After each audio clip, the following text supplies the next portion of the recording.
Hello, everybody. Welcome to our extended review in Pharmacology 1 for final exam. Today, we are going to review some high-yield topics that are necessary for Pharmacology 2. So we are going to just go focus on NCLEX questions, HESI questions, and the most important remarks about different topics. All right, so let's start. So today we are going to start talking about anesthetics. Okay, so anesthetics is the main thing I want you to remember is that we have two main groups: the general anesthesia and the local anesthesia. Just remember, when you have the general anesthesia, you lose consciousness, and patients should be intubated because the patient is totally unconscious and lose the ability to control the respiratory center. In addition to that, they use anticholinergic in order to relax the muscles of the body. That is a normal procedure on general surgery. And what I want just to remark here is very important is about the side effects of general anesthesia. So general anesthesia, one of the bad side effects, or really side effect that we don't want or we need to expect, is the malignant hyperthermia. Malignant hyperthermia, malignant hyperthermia is going to appear suddenly, and that can start from the very beginning of when they apply the general anesthesia, and even after the surgery is done. So, and the characteristic of this is a sudden increase of temperature. We have muscle contraction, and it's actually the rigidity is going to compromise the diaphragm, producing can produce respiratory arrest. So it's a life-threatening emergency. What I want just you to remember here is this and the antidote. The antidote is the dantrolene. Dantrolene is given in injection, IV, and that is going to reverse the effect of malignant hyperthermia. One of the things I want just you to remember that anesthesia, you need to be very careful and side effects in patients who are obese or very old, elderly people and obesity. So the anesthesia can need to be assess the patient very carefully, very closely. All right, so talking about the next topic I want to talk is about the antacids. Antacids, it's not antiacids, antacids, and we have, as you remember, our chart that is going to help us to remember all the medications we was talking, and we are going to remark. All right, so here, for example, we have since we have antacids, we have aluminum, that can lead into constipation, magnesium that is going to lead into diarrhea. And magnesium should be very careful to administer in people who are having kidney failure. And if you have some problem with the kidney, magnesium is not actually indicated in these patients who have chronic disease of the kidney. Patients who are having kidney failure do not need to use, cannot use this antacid. It's composed with magnesium. All right, so here we have one thing that we need to remark on this part is that the long-term taking antacids can produce some problems. For example, if they can actually mask the signs and symptoms of serious problems. So the maximum time that a patient can be treated with OTC with antacids in general, all the antacids, anti-H2, PPI or coating agents, prostaglandins or prokinetics is maximum 2 weeks. After that, you need to really look for some medical help. Another thing that we need to remember is, let me see, we have some Pepto-Bismol. They have issues for upset the stomach. It can produce some side effects, especially because this Pepto-Bismol has subsalicylate that can lead into dark stools and blue gums. Okay. All right, so that is about the antacids, and let's see. Let's go to the anticholinergics, and this is used for nauseous and vomiting. So we have different. We have scopolamine that is an anticholinergic. Is the best for motion sickness. We have the Dramamine. We have the diphenhydramine that is the Benadryl, hydroxyzine, and side effects is drowsiness. So any of you that was taking antihistaminic actually can produce drowsiness. Some people use as sleeping pills. This over the counter. Mostly these sleeping pills can be used, can buy in over the counter and can induce to sleep. That is one of the effects of the antihistaminic H1. I mention this because it's important to remember that there is one medication that is high yield in NCLEX is the hydroxyzine. Hydroxyzine is, they can be PO, intramuscular, but no IV. So it's a common mistake and can produce serious side effects. Then we are going to have the promethazine that is dopaminergic. The dopamine, right? Dopamine can induce nausea and vomiting. So we are using anti-dopaminergics. This is drugs using for psychotic disorders, and what we need to remember is the pseudo-Parkinsonism. The metoclopramide, Reglan, that is very common to use in postoperative patients, can lead into side effects of drowsiness, nausea, and diarrhea. It's very common to use this metoclopramide Reglan, so especially in the postoperative patients.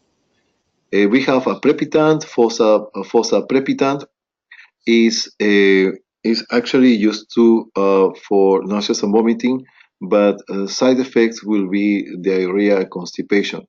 So then we have the dolacentron, geranicentron, centron is the Zofran.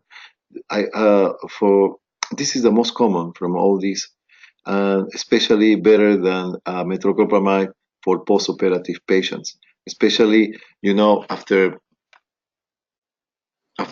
anesthesia, patients having some side effect like nausea and vomiting. So that is how we prefer to use the Odacentron. And we have here the dronabinol, marinol, that nausea and vomiting we use only when the previous one cannot make effect. All right, so let's talk about antilipemics. Antilipemics, just remember the MCG reductase inhibitor, that is the atorvastatin, Lipitor, is in the group of statins. Statin, as you remember, is the strongest one who decrease all the bad and increase all the good. What does it mean? Increase the HDL, decrease the cholesterol, decrease the LDL, decrease triglycerides.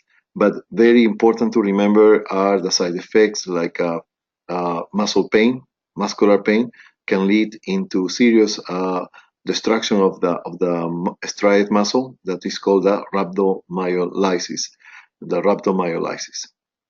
Okay, so just before to go into more specific, antilipemics in general can produce liver problems.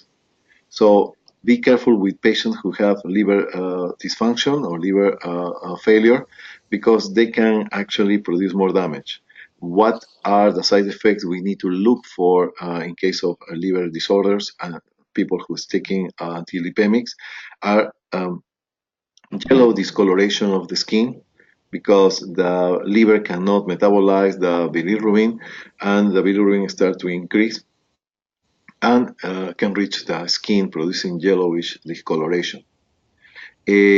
Always need to look for any of these antilipemics can produce muscle pain, but the strongest one, the one who can produce rhabdomyolysis producing muscle pain, is the statin.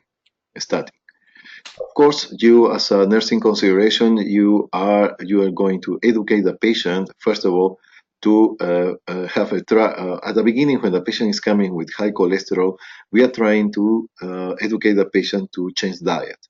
That is going to take about 6 months, and after 6 months, the patient cannot control the high levels of cholesterol. They need to use antilipemics. Okay, so we have the niacin. The niacin, one of the most common side effects of the niacin is the flushing, facial flushing. So you feel like flares on the face, and they can lead into hyperuricemia. That means elevated uric acid. Especially be careful with patient who has gout. And we need to pre-medicate the patient half an hour with some NSAIDs in order to decrease the side effects. All right, so niacin is the vitamin B3, and this is over the counter, this medication, but mostly people do not continue this because of the side effects, especially the facial flushing. Just remember one thing is that these need to be taken with fluid. All right, so here we are going to talk about dopamine, on Parkinson.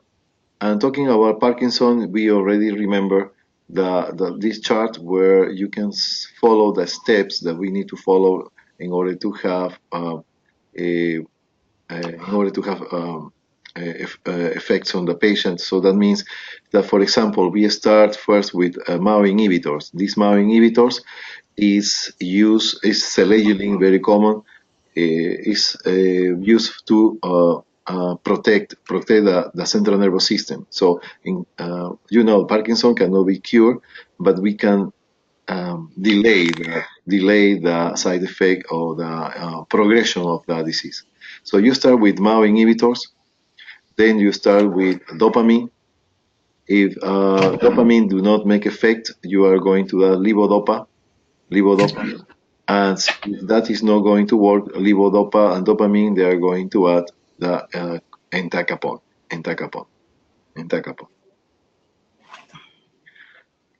All right, so talking about antipyretic agents, so we have the Tylenol, acetaminophen, and the acetaminophen is the maximum dose that you can take is about is no more than 3,000 milligrams per day.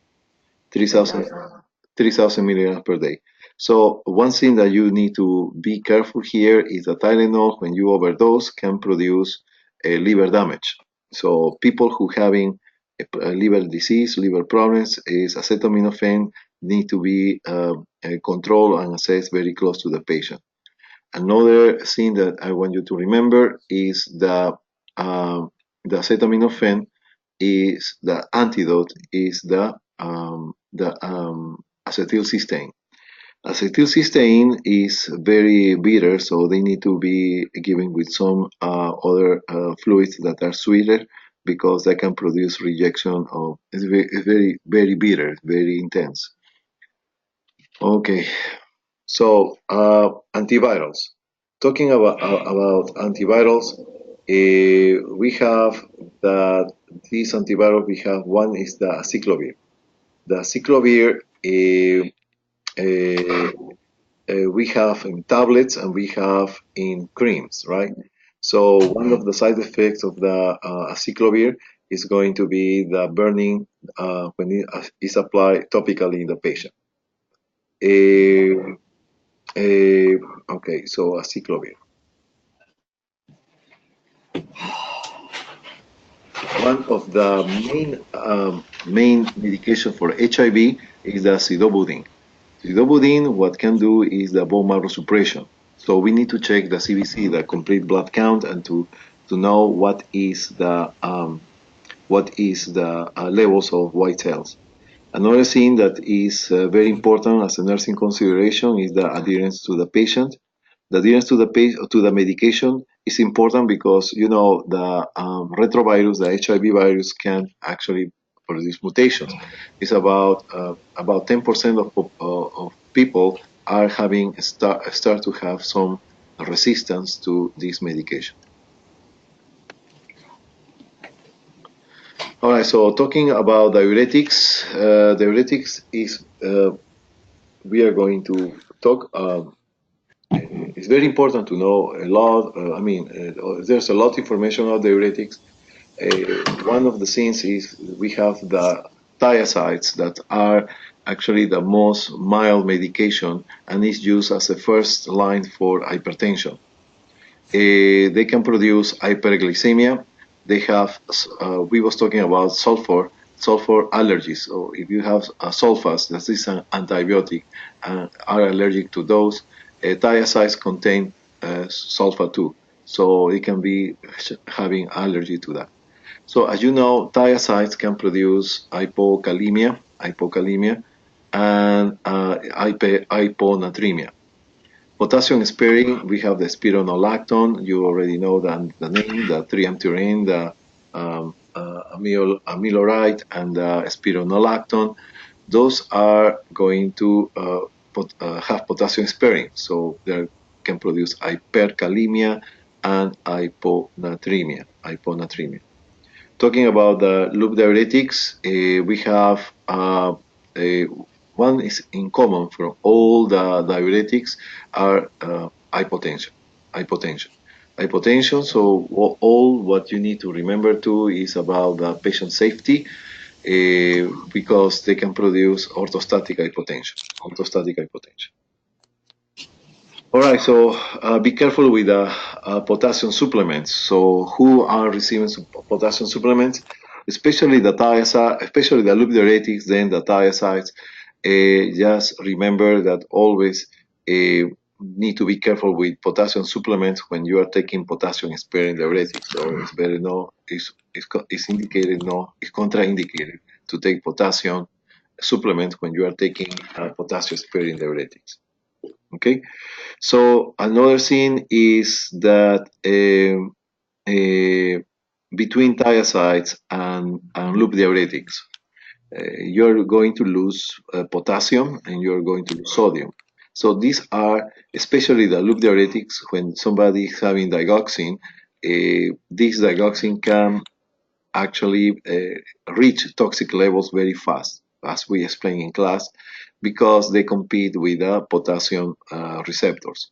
So if you have hypokalemia, digoxin can enter very easily in big amounts into the cell, producing toxic levels. And as you know, the digoxin is inotropic positive but chronotropic negative. If you have toxic levels, the chronotropic negative can lead into cardiac arrest.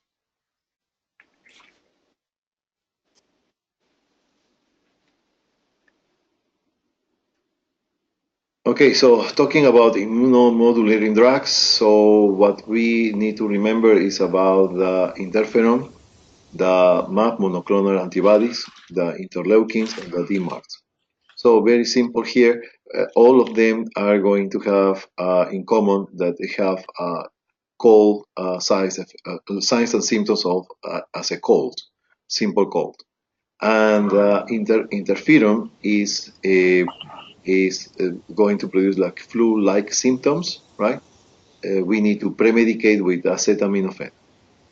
So this interferon is need to be given with a lot of fluids, okay? Because they are going to be eliminated. Otherwise, they can lead into toxic levels. Another thing that I want to remember here is the capillary leak syndrome. Very important. The capillary leak syndrome. What is the capillary leak syndrome? Is that the capillaries lose the ability, are going to lose the ability to retain some important proteins, especially colloids of proteins that make the, as the name said, a capillary leak means that fluid start to go out from the capillaries and stay in the tissue. That is used when we are having cancer. We have multiple sclerosis, transplantations, and interleukin can produce this increase of weight. So if you gain weight more than 3 pounds in one day, or more than 2 pounds in 2 days, or more than 5 pounds in 1 week, you actually need to report that. All right, so talking about electrolyte imbalance, just remember that we have any alteration of electrolytes, can be hyper or hypo, uh, natremia or kalemia. They are going to have a common side effect, that is the weakness patient. After that is coming some cramps, especially in the when this sodium can be hyper or hyponatremia. Always is going to be some abdominal cramps. Meantime, in the hyperkalemia can lead cramps on the lower extremities. One thing is that so if you see here weakness, all these electrolyte imbalance can lead into this first sign. Another thing that we need to remember is that meantime the sodium could be hypernatremia or hyponatremia is going to affect the central nervous system primary. So first of all you have this weakness, you have cramps, and then you start to have some LOC. Meantime, in the potassium, you can have cramps, but in the lower extremities, first of all, you have weakness, and what is characteristic about this are the arrhythmias. So potassium arrhythmias. Sodium is going to be the nervous system. So those actually is the general guidance to recognize problems of electrolyte imbalance. Another thing, we are going to talk about iron preparations. You already know that iron can need to be absorbed in the presence of gastric acid, um, and that can lead into constipation, dark stools, especially dark stools. You need to be careful with the dark stools, and that is actually one of the main side effects of iron. So the administration of iron, especially, can be by tablets. You can increase the absorption with some orange juice, and or you can use drops that can put it under the tongue. All right. So talking about laxative, one of the main things I'm concerned, or actually I would like you to remember always, when the contraindications when you use laxative or stool softeners. One of the things is that people who are chronically use laxatives or stool softeners, they can produce some electrolyte imbalance, especially the hypokalemia. Another thing I want to mention is the contraindications. The contraindications is contraindicated to take it when the patient is having some acute surgical abdomen, for example, appendicitis, and very common questions about the obstruction of the intestinal obstruction. Because can you imagine, you have the obstruction and you increase the peristalsis of the intestine, and that can produce rupture of the intestine. So that is something that we always need to be careful on that. So, and in general, any underdiagnosed abdominal pain are going to be a contraindication to use this laxative.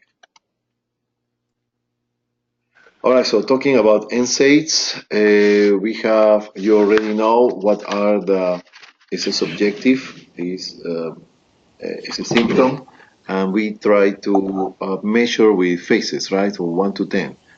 We already remember 1 to 3, acute, 4 to 6 is moderate, and 7 to 10 is severe. The mild, you use NSAIDs. The moderate, we have a combination of NSAIDs and opioids. And severe, you use mostly opioids. Okay, so here what we need to remember is about they can produce hepatotoxicity, uh, especially when you go over when you overdose, they can produce liver failure. So just people who are having, for example, renal disease are going to be contraindicated. All right. Um, so aspirin, talking about aspirin, I will like to talk about the Rey syndrome. The Rey syndrome. Rey syndrome is an encephalitis.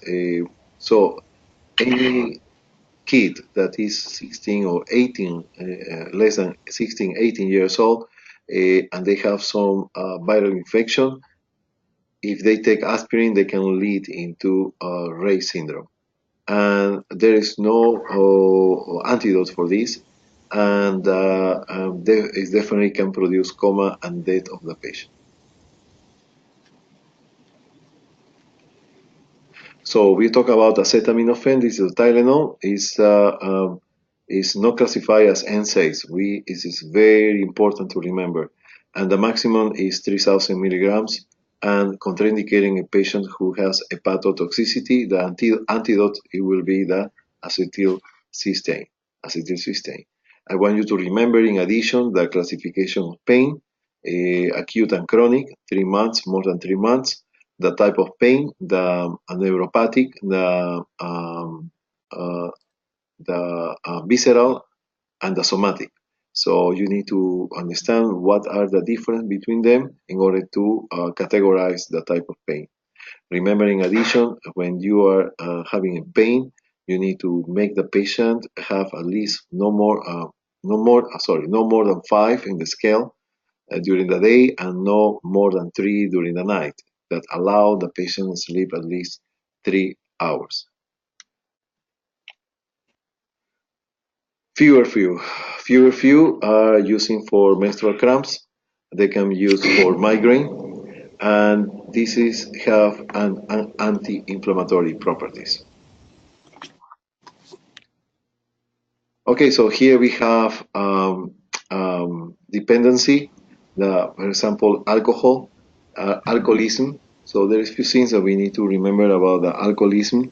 Number one is the withdrawal syndrome, and the treatment. The treatment is the disulfiram or anti-abuse effect, and you need to remember that the patient need to be identified, and all the elements that contain alcohol, like perfumes, like mouthwash, etc.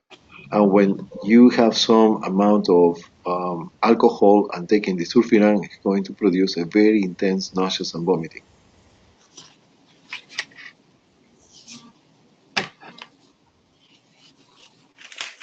Okay, so talking about, just a moment. So, talking about the benzodiazepines. Okay, so talking about the benzodiazepines, I want you to remember about the what we call the rufis. Okay, it's the flunitrazepam. That is the date rape drug. In addition to that, you need to that's is what we call the rufis. I want to go back to the alcoholism. I need to mention something here. Is the deficiency of vitamin B1, thiamine, that can lead into Korsakoff-Wernicke dementia. Korsakoff-Wernicke dementia. Okay, all right. So deficiency of vitamin B1. So be careful with that. Okay, so basically, I want just you to remember, in addition, that from the first part of the